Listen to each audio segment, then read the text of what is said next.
ಎಲ್ರಿಗೂ ನಮಸ್ಕಾರ. ನನ್ನ ಹೆಸರು ಆಯಣ್ ಅಂತ.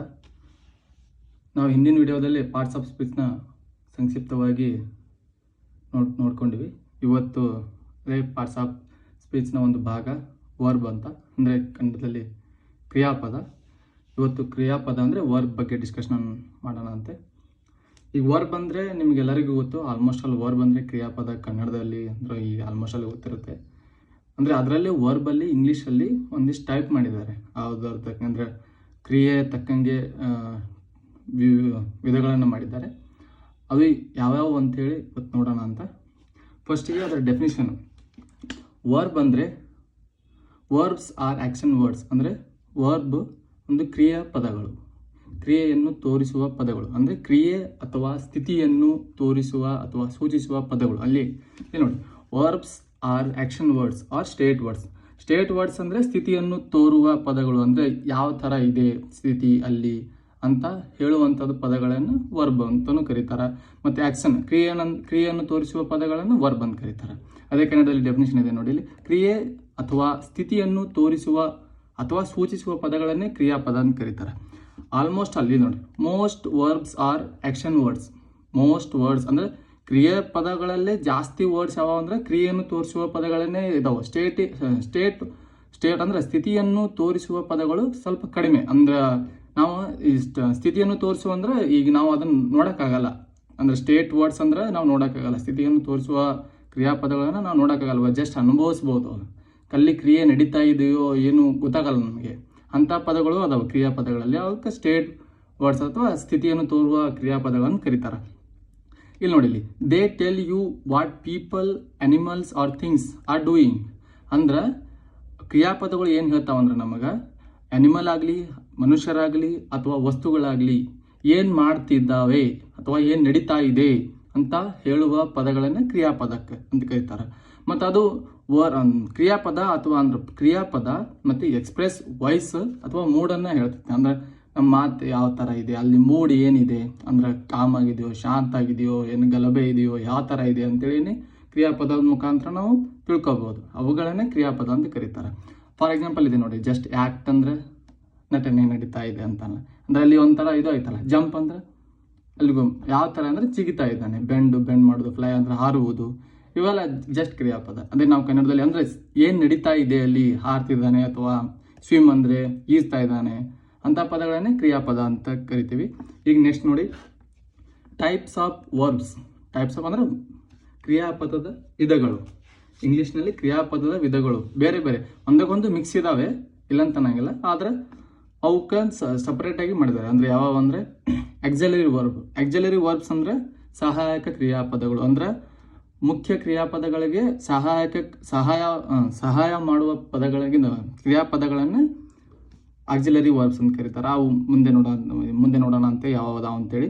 ಆಕ್ಸಿಲರಿ ವರ್ಬ್ಸ್ ಮತ್ತು ಡೈನಾಮಿಕ್ ವರ್ಬ್ಸ್ ಅಂದರೆ ಕ್ರಿಯೆಯನ್ನು ತೋರಿಸುವ ಪದಗಳನ್ನೇ ಡೈನಾಮಿಕ್ ವರ್ಬ್ಸ್ ಅಂತಾರೆ. ಇಲ್ಲಿ ಅಂದರೆ ಯಾವ ಥರ ಕೃತಿ ಇದೆ ಅಂದರೆ ಆ್ಯಕ್ಷನನ್ನು ಹೇಳ್ತಾರೆ, ಅಂಥ ವರ್ಬ್ಸ್ಗಳಿಗೆ ಡೈನಾಮಿಕ್ಸ್ ವರ್ಬ್ ಅಂತ ಕರೀತಾರೆ. ಇಲ್ಲಿ ಮೇನ್ ವರ್ಬ್ ಇವು ಆಕ್ಸಿಲರಿ. ಫಸ್ಟ್ ಟೈಪ್ಸ್ ಆಫ್ ವರ್ಬ್ಸ್ನಲ್ಲೇ ಎರಡು ಇರೋದು, ಸಹಾಯಕ ಕ್ರಿಯಾಪದಗಳು ಮತ್ತು ಮುಖ್ಯ ಕ್ರಿಯಾಪದಗಳು.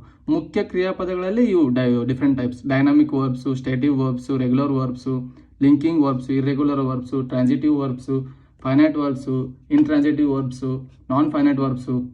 ಇವೆಲ್ಲ ಡಿಫ್ರೆಂಟ್ ಟೈಪ್ಸ್ ಆಫ್ ವರ್ಬ್ಸು. ಈಗ ಒಂದೊಂದಾಗಿ ನೋಡ್ಕೊತಾ ಬರೋಣ. ಯಾವ್ಯಾವ ವರ್ಬ್ಸು ಹೇಗೆ ಕ್ರಿಯೆಯನ್ನು ತೋರಿಸ್ತವೆ, ಯಾವ ಥರ ಅದರದ್ದು ಅರ್ಥ ಇರುತ್ತೆ ಅಂತೇಳಿ ಒಂದೊಂದಾಗಿ ನೋಡ್ಕೊತ ಬರೋಣ ಅಂತೆ. ಮೊದಲಿಗೆ ಆಕ್ಸಿಲರಿ ವರ್ಬ್ಸ್ ಅಂದರೆ ಸಹಾಯಕ ಕ್ರಿಯಾಪದಗಳು. ಮೊದಲಿಗೆ ಯಾವುದಾದ್ರೆ ಸಹಾಯಕ ಕ್ರಿಯಾಪದಗಳು. ಅದರಲ್ಲಿ ಎರಡು ವಿಧವಿದೆ: ಪ್ರೈಮರಿ ಆಕ್ಸಿಲರಿ ವರ್ಬ್ಸ್. ಪ್ರೈಮರಿ ಅಂದರೆ ಪ್ರಾಥಮಿಕ ಸಹಾಯಕ ಕ್ರಿಯಾಪದಗಳು. ಇವು ಮಾಡಲ್ಸ್ ಅಂತ ಬರ್ತಾವೆ. ಇವು ಇಲ್ಲಿ ಮೊದಲನೇದು primary auxiliary verb. Primary auxiliary verbs ಅಂದರೆ ಡೂ, ಬಿ, ಹ್ಯಾವ್. ಇವು ಪ್ರೈಮರಿ ಆಕ್ಸಿಲರಿ ವರ್ಬ್. ಇವು ಪ್ರೈಮರಿ ಆಕ್ಸಿಲರಿ ವರ್ಬ್ ಇವೇನು ಮಾಡ್ತಾವ ಅಂದ್ರೆ ಇವು ಹೆಲ್ಪಿಂಗ್ ವರ್ಬ್ ಆಗಿಯೂ ಕೆಲಸ ಮಾಡ್ತವೆ, ಮೇನ್ ವರ್ಬ್ ಆಗಿಯೂ ಕೆಲಸ ಮಾಡ್ತವೆ. ಇಲ್ಲ work as helping verb as well as main verb. ಅಂದರೆ ಹೆಲ್ಪಿಂಗ್ ವರ್ಬ್ ಆಗಿಯೂ ಕೆಲಸ ಮಾಡುತ್ತೆ ಮತ್ತು ಮೇನ್ ವರ್ಬ್ ಆಗಿಯೂ ಕೆಲಸ ಮಾಡುತ್ತೆ. ಫಾರ್ ಎಕ್ಸಾಂಪಲ್ ಇಲ್ಲಿ ನೋಡಿ, these helping verbs support main verbs to express tense, mood, voice ಅಥವಾ ಅದರ ಸ್ಥಿತಿ, ಆಸ್ಪೆಕ್ಟ್. ಅಂದರೆ ಇವು ಹೆಲ್ಪಿಂಗ್ ವರ್ಬ್ ಏನು ಹೇಳುತ್ತಂದ್ರೆ ಯಾವ ಎಕ್ಸ್ಪ್ರೆಸ್ ಏನು ಮಾಡ್ತಾವಂದರೆ ಟೆನ್ಸ್, ಅಲ್ಲಾಂದರೆ ಇಲ್ಲಿ ಕಾಲ ಯಾವ ಥರ ಇದೆ, ಭವಿಷ್ಯತ್ ಇದೆನೋ, ಭೂತ ಇದೆನೋ, ಅಂದರೆ ಪಾಸ್ಟ್ ಇದೆನೋ, ಪ್ರೆಸೆಂಟ್ ಇದೆನೋ, ಫ್ಯೂಚರ್ ಇದೆನೋ ಅದನ್ನು ಹೇಳುತ್ತೆ. ಮತ್ತು ಮೂಡ್ ಯಾವ ಥರ ಇದೆ, ವಾಯ್ಸ್ ಯಾವ ಥರ ಇದೆ, ಸ್ಥಿತಿ ಯಾವ ಥರ ಇದೆ ಅಂತೇಳಿ ಅದನ್ನು ಹೇಳುತ್ತೆ. ಯಾವುದಂದ್ರೆ helping work, primary auxiliary work. ಇಲ್ಲಿ ನೋಡಿ, ಇಲ್ಲಿ ಎಕ್ಸಾಂಪಲ್ ಇದೆ ನೋಡಿ, ಇಲ್ಲಿ I have finished my work. I have finished my work ಅಂದರೆ ಹ್ಯಾವ್ ಅನ್ನೋದು ಹೆಲ್ಪಿಂಗ್ ವರ್ಬ್ ಆಯಿತು. ಇಲ್ಲಿದೆ ನೋಡಿ, ಹ್ಯಾವ್ ಅನ್ನೋದು ಹೆಲ್ಪಿಂಗ್ ವರ್ಬ್ ಆಯಿತು. ಫಿನಿಶ್ಡ್ ಅನ್ನೋದು ಮುಗಿಸಿದೆ ಅಂದರೆ ಅದು ಮೇನ್ ವರ್ಬ್ ಆಯಿತು. ನನ್ನ ಕೆಲಸ ನಾನು ಮುಗಿಸಿದೆ ಅಂದರೆ ನಾನು ಅದ್ರದ್ದು ಹೆಲ್ಪಿಂಗ್ ವರ್ಬ್. ಐ ಹ್ಯಾವ್ ಜಾಸ್ತಿ ಪೊಸೆಸಿವ್ನೆಸ್ಗೆ ಅಂದರೆ ಪೊಸೆಸಿವ್ನೆಸ್ ತೋರಿಸುವಂಥದ್ದು ಪದಗಳಿಗೆ ಯೂಸ್ ಮಾಡ್ತಾರೆ ಹ್ಯಾವ್ ಆಕ್ಸಿಲರಿ ವರ್ಬನ್ನು. ನೆಕ್ಸ್ಟ್ ಬಿ ಏನಕ್ಕೆ ಯೂಸ್ ಮಾಡ್ತಾರೆ, ಡೂ ಏನಕ್ಕೆ ಯೂಸ್ ಮಾಡ್ತಾರೆ ಅಂತೇಳಿ ಇದರದೇ ಆದ ಸಪ್ರೇಟಾಗಿ ವಿಡಿಯೋ ಮಾಡ್ತೇನಂತೆ. ಅದು ಅವಾಗಲೂ ಫುಲ್ ಡೀಟೇಲ್ ಆಗಿ ನೋಡೋಣ. ಡೂ ಯಾವ ಥರ ಯೂಸ್ ಮಾಡ್ತಾರೆ, ಬಿ ಯಾವ ಥರ ಯೂಸ್ ಮಾಡ್ತಾರೆ, ಮತ್ತು ಬಿದು V1 V2 V3 ಫಾರ್ಮ್ ಯಾವುದು, ಯಾವುದು ಅಲ್ಲಿ ಮತ್ತು ಎಲ್ಲೆಲ್ಲಿ ಯೂಸ್ ಮಾಡ್ತಾರೆ ಅಂತೇಳಿ ನೆಕ್ಸ್ಟ್ ಅದರದೇ ಆದ ಅಂದರೆ ಪ್ರೈಮರಿ ಆಕ್ಸಿಲರಿ ವರ್ಬ್ ಅಂತೇಳಿ ಒಂದು ವಿಡಿಯೋ ಮಾಡಿ ನಿಮಗೆ ಹಾಕ್ತೇನೆ ಅಂತ. ಅವಾಗ ಅದನ್ನು ನೋಡ್ಕೊಳ್ಳುವಂತೆ ನೀವು. ನೆಕ್ಸ್ಟ್ ಅದ್ರ ಇನ್ನೊಂದು ಎಕ್ಸಾಂಪಲ್ ನೋಡಿ, the book was written by him. The book was written by him. ಇದು ವಾಸ್ ಅನ್ನೋದು ಬಿದು ಪಾಸ್ಟ್ ಫಾರ್ಮ್. ಇದು ಬಿ V1 ಫಾರ್ಮ್ ಅಂದರೆ ಬೇಸ್ ಫಾರ್ಮ್. ಇದು ಬಿ ಬೇಸ್ ಫಾರ್ಮ್. ಇದು ಬಿ ಬೇಸ್ ಫಾರ್ಮ್. ಇದರದ್ದು ಪಾಸ್ಟ್ ಫಾರ್ಮ್ ವಾಜ್ ಮತ್ತು ವೇರ್ ಬರುತ್ತೆ. ಬಿದು ಪ್ರೆಸೆಂಟ್ ಫಾರ್ಮ್ ಯಾವ ಅಂದರೆ ಈಸ್, ಆರು ಇವೆಲ್ಲ present form. Past form was, were ಮತ್ತು ಪರ್ಫೆಕ್ಟ್ ಅಂತ ಬರುತ್ತೆ, ಬೀನ್ ಅಂತೇಳಿ. ಬಿದು ಬೀನ್ ಅಂತ ಬರುತ್ತೆ. ಅವು ಯಾವ ಯೂಸ್ ಆಗುತ್ತೆ, ಯಾವ ಥರ ಯೂಸ್ ಆಗುತ್ತೆ ಅಂತೇಳಿ ಅದನ್ನು ನೋಡೋಣ ಅಂತ ನೆಕ್ಸ್ಟ್ ವಿಡಿಯೋದಲ್ಲಿ. ನೆಕ್ಸ್ಟ್ ಇಲ್ಲಿ ನೋಡಿ, do you like ice cream. ಈ ಡೂನ ಜಾಸ್ತಿ ಇಂಟರಾಕ್ಷನ್ ಮಾಡುವಂಥದ್ದು ಪದಗಳಲ್ಲೇ ಯೂಸ್ ಮಾಡ್ತಾರೆ. ಅಂದರೆ ಕ್ವಶನಿಂಗ್ ಮಾಡುವಂಥದ್ದು ಸೆಂಟೆನ್ಸಲ್ಲಿ, ವಾಕ್ಯದಲ್ಲಿ ಯೂಸ್ ಮಾಡ್ತಾರೆ ಡೂನ. ಮತ್ತು ಇಂಟರಾಕ್ಷನ್ ಮಾಡ್ತಿರ್ತಾರಲ್ಲ, ಒಬ್ರಿಗೊಬ್ರು ಮಾತಾಡ್ತಿರ್ತಾರಲ್ಲ, ಅಂಥದ್ರಲ್ಲೇ ಜಾಸ್ತಿ ಡೂ ಯೂಸ್ ಮಾಡ್ತಾರೆ. ಅಲ್ಲಿ ಯೂಸ್ ಆಗುತ್ತೆ ಡೂದು. ಈಗ ನೆಕ್ಸ್ಟು, ಈಗ ಪ್ರೈಮರಿ ಆಕ್ಸಿಲರಿ ವರ್ಬ್ ಆಯಿತು. ನೆಕ್ಸ್ಟು ಮಾಡಲ್ಸ್ ಅಂದರೆ work as only helping work. ಅಂದರೆ ಇವನ್ ಕೆಲಸ ಮಾಡ್ತಂದ್ರೆ ಬರೇ ಹೆಲ್ಪಿಂಗ್ ವರ್ಬ್ ಆಗಿ ಕೆಲಸ ಮಾಡ್ತವೆ. ಪ್ರೈಮರಿ ಆಕ್ಸಿಲರಿ ವರ್ಬ್ ಅದು ಹೆಲ್ಪಿಂಗ್ ವರ್ಬ್ ಆಗಿನೂ ಕೆಲಸ ಮಾಡುತ್ತೆ ಮತ್ತು ಮೇನ್ ವರ್ಬ್ ಆಗಿನೂ ಕೆಲಸ ಮಾಡುತ್ತೆ. ಅಂದರೆ ಯಾವುದೇ ಥರದಲ್ಲಿ ಮೇನ್ ವರ್ಬ್ ಇರ್ಲಿಕ್ಕಂದ್ರೆ ಅದೇ ಅದು ಹೆಲ್ಪಿಂಗ್ ವರ್ಬ್ ಇರಲಿಲ್ಲ ಅಂದರೆ ಮೇನ್ ವರ್ಬ್ ಇರಲಿಲ್ಲ ಅಂದರೆ ಅದೇ ಮೇನ್ ವರ್ಬ್ ಆಗಿಬಿಡುತ್ತೆ. ಅಂದರೆ ಯಾವುದು ಅಂದರೆ ಪ್ರೈಮರಿ ಆಕ್ಸಿಲರಿ ವರ್ಬ್. ಇನ್ನೆಷ್ಟು ಮಾಡಲ್ಸ್ ಆಗಲ್ಲ, ಮಾಡಲ್ಸ್ ಹೆಲ್ಪಿಂಗ್ ವರ್ಬ್ ಆಗೇನೆ ಕೆಲಸ ಮಾಡ್ತೇವೆ, ಅದು ಮೇನ್ ವರ್ಬ್ ಆಗೋದೇ ಅಲ್ಲ ಅಲ್ಲಿ. They need A main verb ಅಂದರೆ ಮಾಡಲ್ಸ್ಗೆ ಒಂದು ಮೇನ್ ವರ್ಬ್ ಇರಲೇಬೇಕು. ಯಾವ ಥರ ಇರಬೇಕಂದ್ರೆ ಬೇಸ್ ಫಾರ್ಮಲ್ಲಿ ಇರಬೇಕು. ಅಂದರೆ ಅದರದ್ದು ಬೇಸ್ ಫಾರ್ಮಲ್ಲೇ ಇರಬೇಕು. ಬೇರೆ ಥರ ಇದ್ರೆ ಅದು ರಾಂಗ್ ಆಗಿಬಿಡುತ್ತೆ, ಸೆಂಟೆನ್ಸಲ್ಲಿ ತಪ್ಪಾಗ್ಬಿಡುತ್ತೆ. ಕಾಂಪಿಟೇಟಿವ್ ಎಕ್ಸಾಮಲ್ಲಿ ಜಾಸ್ತಿ ಕೇಳುವಂಥದ್ದೇ ಹಂಗೆ ಅಂದರೆ ಈಗ ಮಾಡಲ್ಸ್ ಕೊಟ್ಬಿಡ್ತಾರೆ, ಅದರಲ್ಲಿ V2 ಫಾರ್ಮ್ ಕೊಟ್ಬಿಡ್ತಾರೆ, V3 ಫಾರ್ಮ್ ಕೊಟ್ಬಿಡ್ತಾರೆ. ಅಲ್ಲಿ ಎರರನ್ನು ಕಂಡಿಡಿ ಅಂತೇಳಿ ಅಂತಾರಲ್ಲ, ಆ ಟೈಮಲ್ಲೇ ನಾವು ವಿಲ್ಲು, ಶಾಲು, ಇಲ್ಲಿ ಮೇ, ಮೈಟ್ ಇದ್ದರೆ ಇವೆಲ್ಲ ವರ್ಡ್ಸ್ ಇದ್ದರೆ ಮುಂದೆ ಬೇಸ್ ಫಾರ್ಮೇ ಇರಬೇಕು. ನೆಕ್ಸ್ಟ್ ಎಕ್ಸಾಂಪಲ್ ಹೇಳೋ ಮುಂದೆ ಹೇಳ್ತೀನಂತೆ. ಮತ್ತು ಇದ್ರದ್ದು ಫಾರ್ಮ್ ಯಾವತ್ತೂ ಚೇಂಜ್ ಆಗಲ್ಲ. They never change form. ಅಂದರೆ ES ಅಂದರೆ ಮೇಜ್ ಇದ್ದಿದ್ದು ಮೇಜ್ ಆಗಲ್ಲ, ಮೈಟ್ಸ್ ಆಗಲ್ಲ, ಕ್ಯಾನ್ಸ್ ಆಗಲ್ಲ, ಸುಡ್ ಇದ್ದಿದ್ದು ಸುಡ್ಸ್ ಆಗಲ್ಲ. ಇವನ್ ಚೇಂಜ್ ಆಗಲ್ಲ. ಸುಡ್, ಕುಡ್, ING ಫಾರ್ಮ್ ಯಾವುದೇ ಥರದ್ದು ಇದ್ರ ಮುಂದೆ ಬರಲ್ಲ.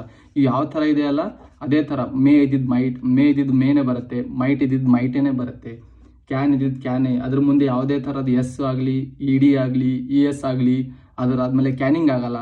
ಅಂದರೆ ಇದು ಹೆಲ್ಪಿಂಗ್ ವರ್ಬ್ ಆಗಿ ಯಾವ ಥರ ಫಾರ್ಮ್ ಇರುತ್ತಲ್ಲ ಅದೇ ಥರ ಫಾರ್ಮಲ್ಲೇ ಇರುತ್ತೆ. ಯಾವುದಂದರೆ ಮಾಡಲ್ಸು. ಮತ್ತು ಈ ಮಾಡಲ್ಸ್ ಏನು ಕೆಲಸ ಮಾಡ್ತಾವೆ ಅಂದರೆ ಹೆಲ್ಪಿಂಗ್ ವರ್ಬ್ ಆಗಿ ಅಷ್ಟೇ ಕೆಲಸ ಮಾಡುತ್ತೆ, ಅದು ಮೇನ್ ವರ್ಬ್ ಆಗಿ ಕೆಲಸ ಮಾಡೋದೇ ಇಲ್ಲ.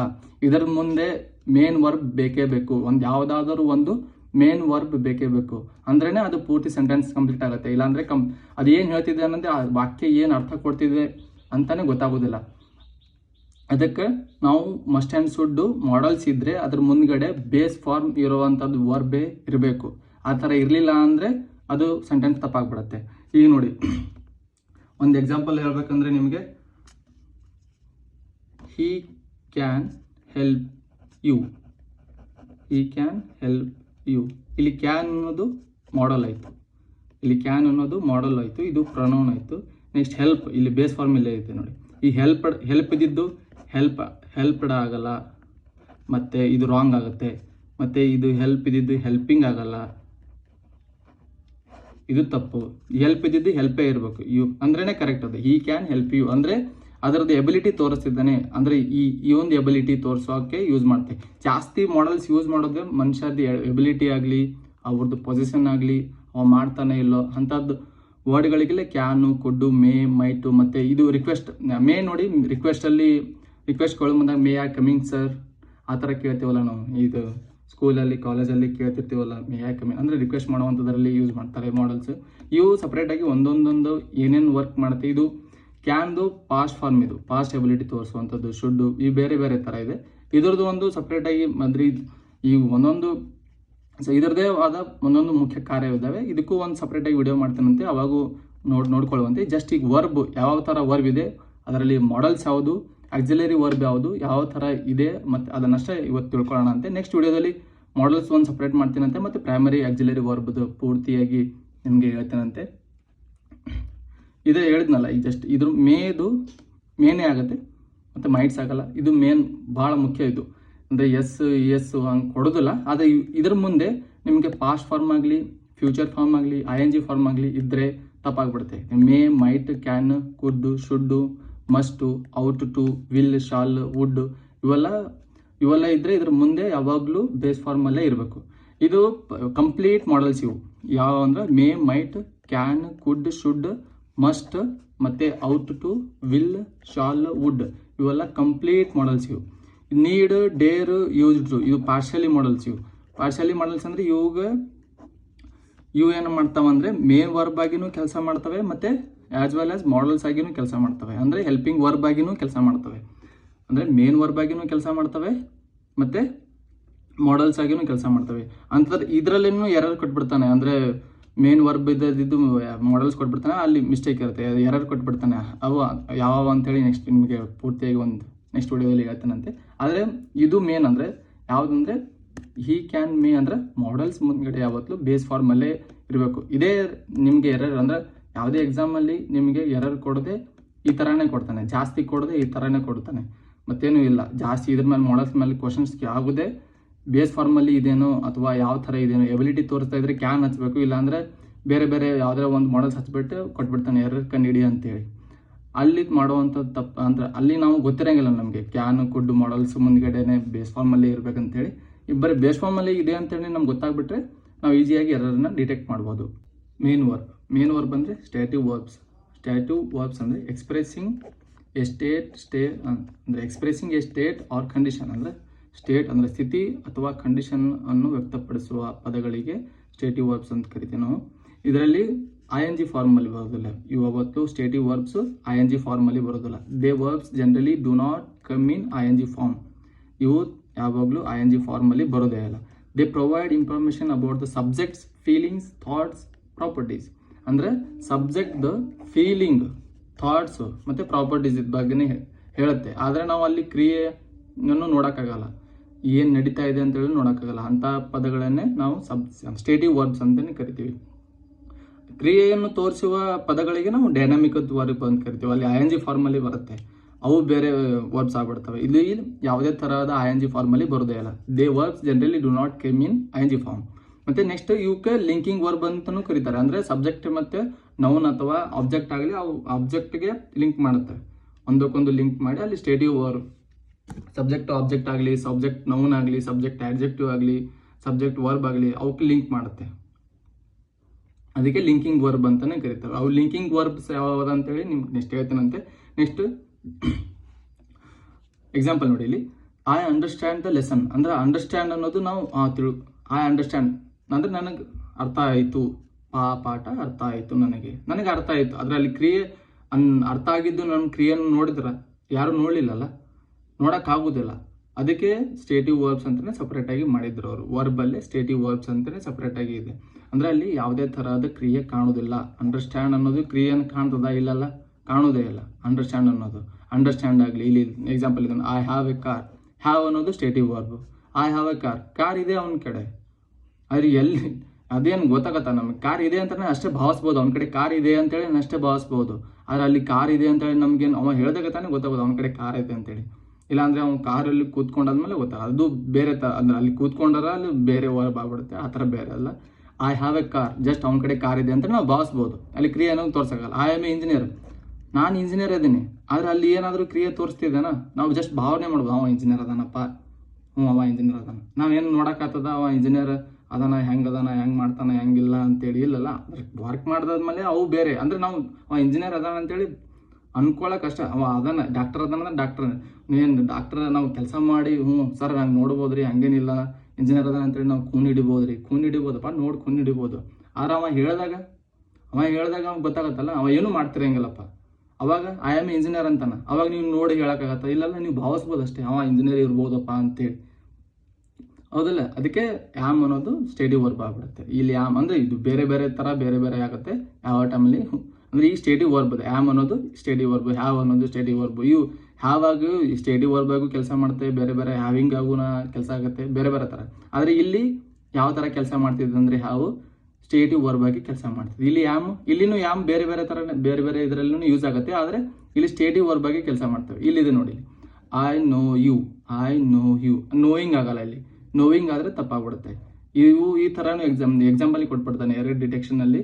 ಈ ಥರ ನೋಯಿಂಗ್ ಇದ್ರೆ ಇದ್ದಿದ್ದು ನೋಯಿಂಗ್ ಮಾಡಿಬಿಟ್ಟು ಕೊಟ್ಬಿಡ್ತಾನೆ, ಐ ನೋಯಿಂಗ್ ಯು ಅಂತೇಳಿ. ಹಿಂಗಿದ್ರೆ ತಪ್ಪಾಗ್ಬಿಡುತ್ತೆ. ಅಂದ್ರೆ ಅಲ್ಲಿ ಕ್ರಿಯೆ ಅಂದ್ರೆ ನೋಯಿಂಗ್, ನಾನು ಗೊತ್ತು ನೀ ಅಂದ್ರೆ ಗೊತ್ತು ನೀ ಅಷ್ಟೇ, ನನಗೆ ಗೊತ್ತು ನೀ ಅಂದ್ರೆ ನಾನು ಗೊತ್ತು ನಿನಗೆ ಅಂತೇಳಿ ಅನ್ನಕ್ಕಾಗಲ್ಲ.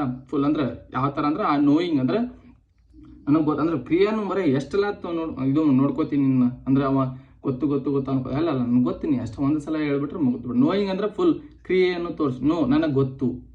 ಜಸ್ಟ್ ಸಿಂಪಲ್ ಆಗಿ ಹೇಳ್ಬೇಕಂದ್ರೆ ನೀ ನನಗೆ ಗೊತ್ತು ಅಷ್ಟೇ ಹೇಳ್ಬೇಕು. ನೋಯಿಂಗ್ ಆಗ್ಬಿಟ್ರೆ ನೀನು ತಿಳ್ಕೊಳ್ಳೋ ಅಂತೇನೋ ಅವ್ನಿಗೆ ಇಲ್ಲಿಲ್ಲ. ಎಷ್ಟು ಸಲ ಅಂತ ತಿಳ್ಕೊತೀನಿ, ತಿಳ್ಕೊಳಕ್ಕಾಗಲ್ಲ. ಒಂದೇ ಸಲ ಆಯ್ತು ಮುಗೀತು, ನನಗೆ ಗೊತ್ತು. ಒಂದ್ಸಲ ತಿಳ್ಕೊಂಡ್ರೆ ನನಗೆ ಗೊತ್ತೀನಿ ಅಂತೇಳಿ. ಎಲ್ಲರೂ ನೋಡಿದಪ್ಪ ಅಂದ್ರೆ ನನಗೆ ಗೊತ್ತೀನಿ ಅಷ್ಟೇ ಹೇಳ್ಬೋದು ನಾವು. ನೆಕ್ಸ್ಟ್ ನೋಡಿ, ದ ಫುಡ್ ಟೇಸ್ಟೆಡ್ ಬಿಟರ್. ಇನ್ನೊಂದು, ಇಲ್ಲಿ ಸ್ಟೇಟಿವ್ ವರ್ಬ್ ಅಲ್ಲಿ ಅಡ್ಜೆಕ್ಟಿವ್ ತಗೋತ್ತೆ, ಆಡ್ವರ್ಬ್ ಯಾವತ್ತು ತಗೊಳ್ಳಲ್ಲ.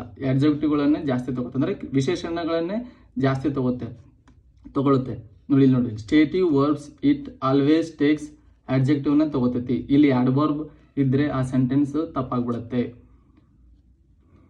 ಇಲ್ಲಿ ಆಡ್ವರ್ಬ್ ಅಂದ್ರೆ ಕ್ರಿಯಾ ವಿಶೇಷಣೆ ಅಂದ್ರೆ ಕ್ರಿಯೆಯನ್ನು ತೋರಿಸ್ತಾ ಮತ್ತೆ ಅದ್ರದ್ದು ವಿಶೇಷಣೆ ಹೇಳುವಂಥದ್ದು ಪದಗಳಿಗೆ ನಾವು ಕ್ರಿಯಾ ವಿಶೇಷಣೆ ಅಂತ ಹೇಳ್ತೀವಿ. ಆದರೆ ಇಲ್ಲಿ ಕ್ರಿಯೆಯನ್ನು ತೋರಿಸ್ತಾ ಇಲ್ಲಲ್ಲ. ಆ ಫುಡ್ ಟೇಸ್ಟ್ ಅಂದ್ರೆ ನಾವು ಭಾವಿಸ್ಬೋದು, ಕಹಿ ಇದೇನಾ ಏನು ಸಿಹಿ ಇದೇನಾ ಯಾವ ಥರ ಅಂತೇಳಿ. ಅಲ್ಲಿ ಗೊತ್ತಾಗತ್ತಾ ನಮಗೆ? ನಾವು ನೋಡ್ತೀವ? ಇಲ್ಲ, ನೋಡೋಕ್ಕಾಗಲ್ಲ. ಅದಕ್ಕೆ ಹೇಳೋದು, ನಾವು ಜಸ್ಟ್ ಭಾವಿಸ್ಬೋದು, ಅದ್ರ ಫೀಲ್ ಮಾಡ್ಕೋಬೋದು ಅಷ್ಟೇ. ನಮ್ಮ ಥಾಟಲ್ಲಿ ಬರುತ್ತೆ, ಇದೆಯಪ್ಪ ಈ ಥರ ಇದೆ ಅಂತೇಳಿ ಅಷ್ಟೇ ಅನ್ಕೋಬೋದು. ಅಂದ್ರೆ ನಾವು ಅಲ್ಲಿ ಯಾವುದೇ ತರಹದ ಕ್ರಿಯೆಯನ್ನು ನೋಡೋಕ್ಕಾಗೋದಿಲ್ಲ. ಸ್ಟೇಟಿವ್ ವರ್ಬ್ನಲ್ಲಿ ಯಾವುದೇ ತರಹದ ಕ್ರಿಯೆಯನ್ನು ನೋಡೋಕ್ಕಾಗಲ್ಲ. Next, dynamic verbs. ಅಂದರೆ ಇಲ್ಲಿ ಡೈನಾಮಿಕ್ ವರ್ಬ್ಸ್ ಅಂದರೆ ಡಿಸ್ಕ್ರೈಬ್ ಎ ಫಿಸಿಕಲ್ ಆ್ಯಕ್ಷನ್ ಅಥವಾ process or an event that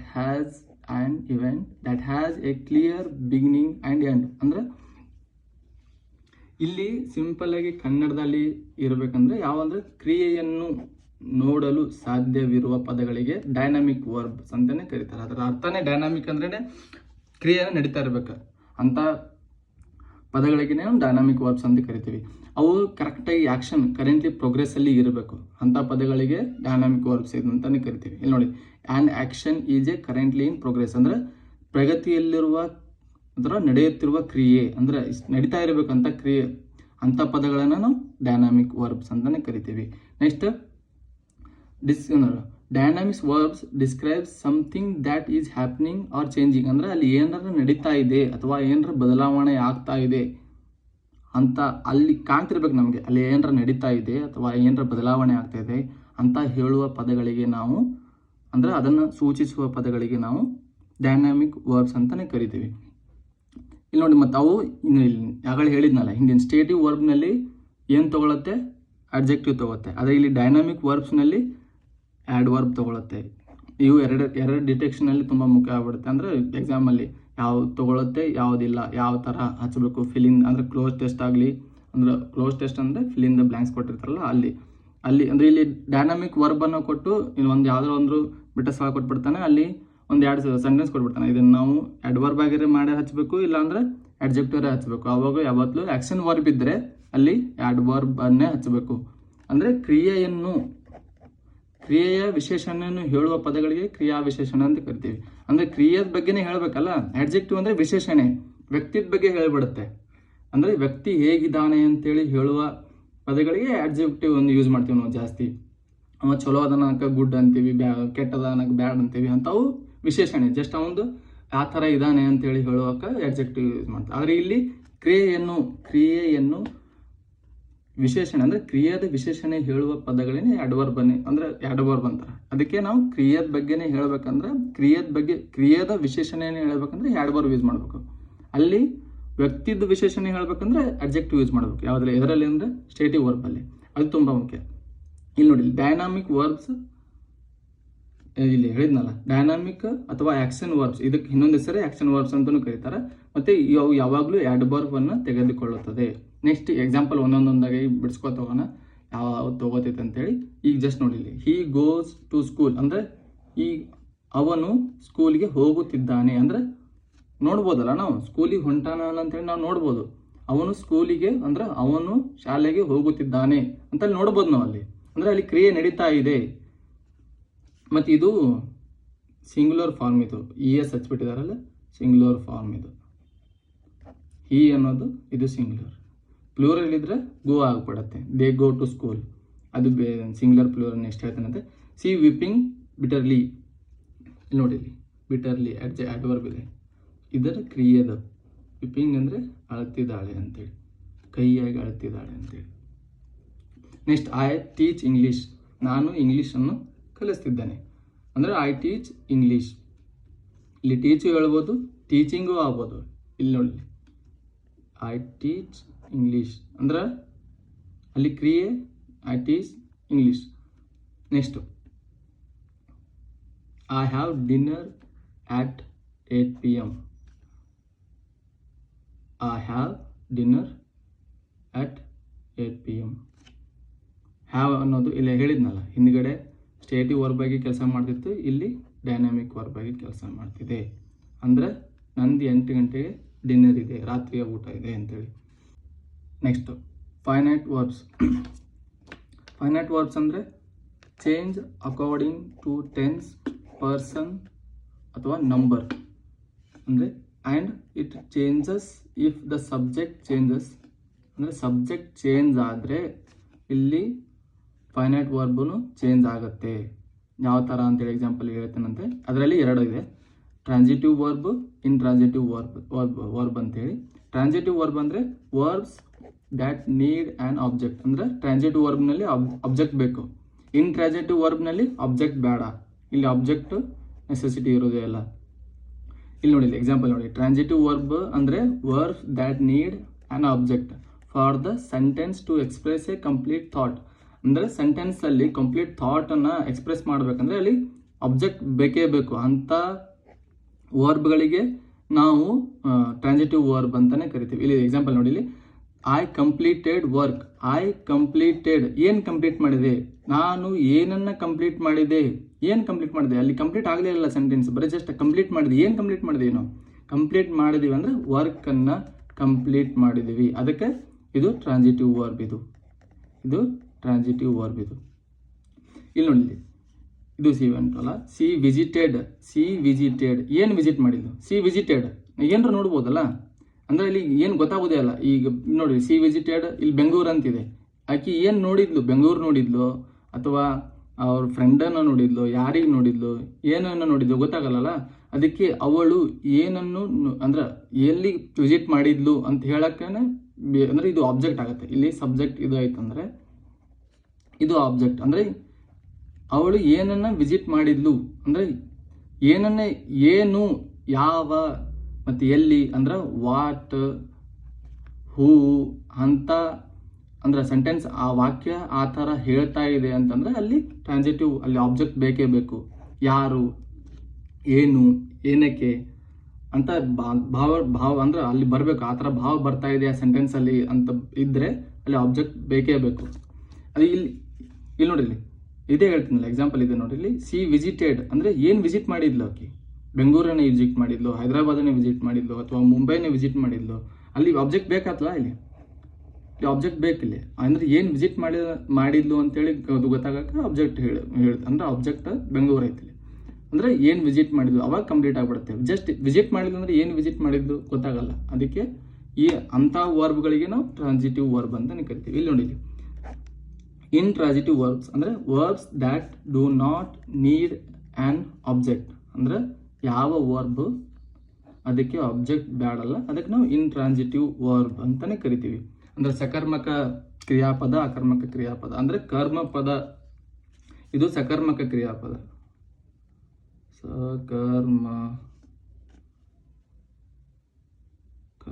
ಸಕರ್ಮಕ ಕ್ರಿಯಾಪದ, ಇದು ಅಕರ್ಮಕ, ಇದು ಅಕರ್ಮಕ ಕ್ರಿಯಾಪದ.